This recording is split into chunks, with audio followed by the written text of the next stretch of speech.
Hola amigas, amigos, clientes de la comunidad de BTG Pactual en Chile. Les damos la bienvenida a nuestra revisión semanal de visión de mercados y como es tradición partamos revisando lo que pasó la semana pasada a nivel de macro clases de activos.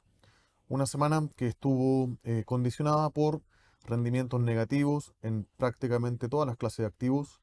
Las acciones globales retroceden 0,29%. Tuvimos datos de empresas tecnológicas que reportan resultados bajo lo esperado y eso lleva a los índices relacionados a tener un desempeño inferior. También los rebotes en la tasa de interés, principalmente las tasas bases, que ya lo discutimos la semana previa, siguen de alguna forma golpeando a la categoría de renta fija internacional, sumado a una leve ampliación de los spreads crediticios en la clase high yield. Los commodities, de la mano principalmente de un menor desempeño del petróleo a nivel internacional, muestran una caída y el dólar finalmente a nivel de mercados desarrollados muestra una apreciación en la semana que termina el día viernes. A nivel local, el IPSA sufre una caída de 3,5%, bastante significativa y marcada en el cierre de la semana por el desplome de las acciones de Sokimich, que al final del día viernes, en la acción acá listada en la bolsa local, termina cayendo aproximadamente un 16%. Vamos con una tercera semana de rebote en tasa de interés local y con esto la renta fija en Chile muestra un rendimiento negativo, donde finalmente el peso chileno al cierre del viernes cae, es más defensivo que las monedas latinoamericanas, pero hoy lunes retoma esta tendencia y se transforma durante el día de hoy en la peor moneda a nivel de mercados emergentes. Si vemos el detalle de la semana anterior, los mercados emergentes muestran un retorno débil, una caída de 1,95%, explicado principalmente por resultados de mercados accionarios, principalmente en China, que decepcionan, muestra una caída del índice agregado de 2,28%, esto a pesar de que durante la semana vimos datos económicos en ese país que dan cuenta de una reactivación que va en línea con lo que espera el Consejo Central. Y también luego de esta publicación de datos económicos, el PIB y adicionalmente ventas de retail, algunos bancos de inversión elevan la proyección de crecimiento desde un rango 5,55 hacia uno que se sitúa entre 5,5 y 6% respectivamente. En el caso de Latinoamérica, los rendimientos están condicionados principalmente por la debilidad de sus monedas que muestran un retroceso homogéneo durante la semana previa. En el caso de la renta fija, ya lo comenté, tenemos un aumento en las tasas de interés, lo cual lleva a un rendimiento negativo en los papeles soberanos, en la curva Investment Grade, y adicionalmente una ampliación marginal de los spreads lleva a que el high yield, tanto de mercados desarrollados como emergente, terminen con una rentabilidad negativa. Y a nivel de monedas, ya lo destacamos, el real y el peso colombiano son los que destacan de forma negativa durante la semana pasada, mientras que a nivel de monedas desarrolladas, el dólar en Canadá y Nueva Zelanda también muestran un castigo relativo al dólar que se aprecia tanto contra monedas desarrolladas como contra monedas emergentes en los 5 días previos. Finalmente, en la revisión del mercado de la semana pasada, tenemos que en energía el petróleo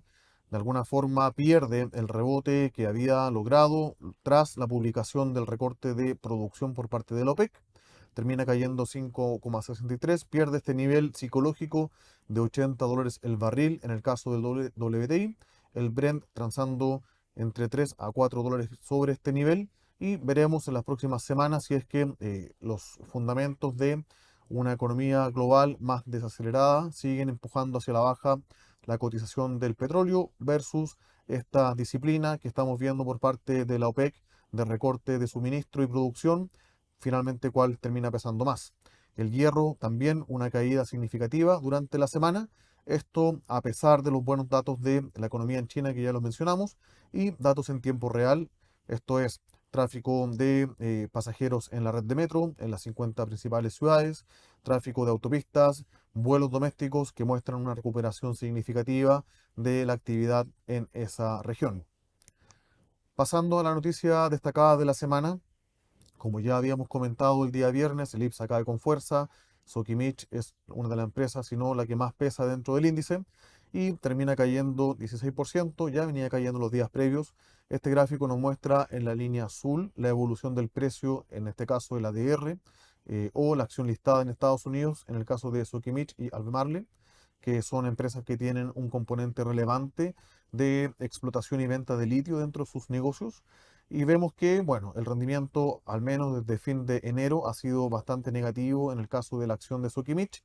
Los múltiplos están transando con un descuento también importante, tanto en relación a su historia como también en relación a sus comparables. Y esto obviamente se debe a el anuncio por parte del gobierno el día jueves en la noche, más una seguidilla de entrevistas, tanto en medios escritos como también en la radio y en televisión, de ministros encargados de la Corfo y relacionados en relación a esta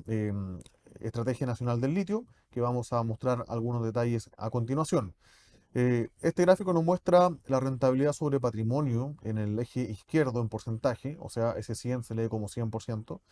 de Sokimich y Albemarle también, que el cual se ha incrementado de forma significativa en los últimos 2 años. Esto en línea con un rendimiento del precio del litio, que acá vemos un indicador que no necesariamente responde a la venta que puede hacer esta compañía, pero sí una referencia para el mercado chino, expresado en dólares la tonelada métrica en el eje derecho, y que vimos que se dio un salto significativo durante todo el año 2022. Este indicador que mide la evolución del precio del carbonato de litio en China llegó a niveles casi de $80.000. Es un precio de referencia, estilo spot, si podemos hablar del litio como un commodity, que en el fondo no lo es, pero es lo que uno puede seguir en tiempo real. Y vemos una caída que en el año ha pasado desde casi 80.000 a una cotización entre 35.000 y $40.000 la tonelada métrica. Este gráfico nos muestra que, de alguna forma, estas dos compañías y también el resto de la industria se han beneficiado de este boom de demanda y una oferta que está hasta ahora restringida, y por lo tanto un precio que está mucho más arriba del que el mercado considera de equilibrio en el largo plazo, que está marcado en el área celeste gris, que estaría entre 20.000 a $30.000 la tonelada métrica. Esto de acuerdo a lo que uno puede recoger del consenso de analistas que cubren este tipo de compañías. ¿Qué es lo que se está proponiendo en forma concreta? Primero, es un plan nacional del litio. Recordemos que el litio como mineral es del Estado, así que acá no hay un cambio que se esté estatizando el mineral. Lo que quiere cambiar, en este caso, la propuesta del gobierno es la industria, que actualmente es 100% privada, para establecer asociaciones pública-privadas donde el Estado tendría el control y poder participar de toda la cadena, desde la exploración, extracción, procesamiento y eventualmente incluso la comercialización y venta hacia el extranjero. En términos simples, se busca en un primer paso establecer diálogos con las comunidades y partícipes interesados, crear la Empresa Nacional del Litio. Para eso se tiene que ir al Congreso, dado que la Constitución actual regula de forma bastante, de alguna forma ordenada, la participación del Estado en iniciativas privadas o de mercado. Establecer una red de salarios protegidos, y en aquellos que se pueda establecer la explotación, asegurar el uso de tecnología de bajo impacto ambiental, modernizar el marco institucional, crear un instituto de investigación y tecnología para el litio y los salares, incorporar al Estado en la actividad productiva del salar de Atacama y la prospección de otros salares. Actualmente, la explotación del salar de Atacama, y en el caso particular de Sokimich, está regido bajo un contrato de arrendamiento que se actualizó el año 2018 entre Corfo y esta compañía, y que otorga este derecho a la compañía para hacer esta explotación hasta el año 2030, donde se establecen los límites totales de extracción y también las cuotas anuales, y una tasa que acá, entre comillas, aparece como comisión. Entendamos que esto es parecido a un royalty o un impuesto específico, que parte desde los 6,8% cuando el precio del mineral, al menos el carbonato, está bajo los $4.000, y llega hasta 40% cuando este se sitúa sobre los 10.000. Ya vimos cómo está actualmente el precio en el mercado. Por lo tanto, hoy por hoy, Sokimich ya tiene un contrato que en el margen le hace pagar un monto relevante de los ingresos que explota del litio a las arcas fiscales. De hecho, si vemos en este mismo documento que publica Corfo el año 2018, donde detalla lo específico en relación al contrato de arrendamiento con Sokimich, hace una estimación que en un plazo de casi 12, 13 años, esto es 2018-2030, esperaba recibir ingresos por parte de esta concesión en torno a 4.189 millones de dólares. Y vemos en el cuadro de la derecha lo que publica y estima el Consejo Fiscal Autónomo, y se publica mediante el sitio ex ante, donde la estimación de esta contribución en la suma de Sokimich y Albemarle sería aproximadamente 3.000 millones de dólares solamente para el año 2022. Por lo tanto, es difícil calificar como no exitoso el contrato actual que mantiene el gobierno o el Estado, mejor dicho, con los operadores privados, tomando en consideración que solamente en un año se está recibiendo prácticamente lo que se esperaba casi en un 60-70% de la extensión de este contrato en total. Por ahora, noticia en desarrollo, las partes incumbentes, esto es, estas dos compañías, han emitido comunicado donde están abiertas al diálogo. Hoy por hoy, el 2030 y el 2042 son las fechas de vencimiento de este contrato, y obviamente cualquier extensión, si es que son convenientes para las compañías, probablemente de forma voluntaria se van a acoger a ello, y habría que evaluar cuál sería ese precio de equilibrio para la acción de Sokimich bajo este nuevo contrato o joint venture eventual, como lo establecido en esta base de comunicado que ha hecho el gobierno central. Para terminar, seguimos con la temporada de resultados, algo más avanzada en Estados Unidos. Casi un 20% de las empresas ya reportando sus resultados durante la semana. Tenemos un crecimiento en ventas de 7%, una caída en la utilidad de 1,4%, y como ya destacamos hace 2 semanas, se espera que en el neto la caída en utilidad este trimestre en relación al del año anterior sea aproximadamente entre un 6 a 7%.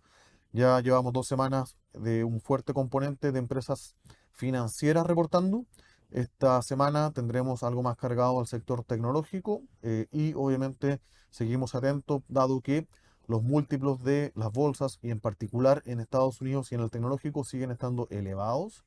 No están dando cuenta por ahora de un potencial de recesión y tampoco de una caída mayor en los retornos o rendimientos de sus compañías. En un horizonte de 12 meses está implícito un crecimiento en las utilidades del Standard Poor's de 7,7% aproximadamente. Para terminar con el calendario económico, algo más liviano esta semana, tendremos en Estados Unidos datos del sector inmobiliario, ventas de viviendas nuevas y también publicación de precios de viviendas de las 20 mayores metrópolis a nivel nacional, donde se espera una nueva caída para el mes de febrero. También en Estados Unidos tendremos las órdenes de bienes durables y el sentimiento del consumidor el día viernes, mientras que el jueves se publicará la primera versión del PIB para el primer trimestre del año 2023, donde el mercado espera un crecimiento anualizado de 2% versus el 2,6% del trimestre previo. En Chile, el viernes, al cierre, mejor dicho en la mañana, tendremos datos sectoriales y también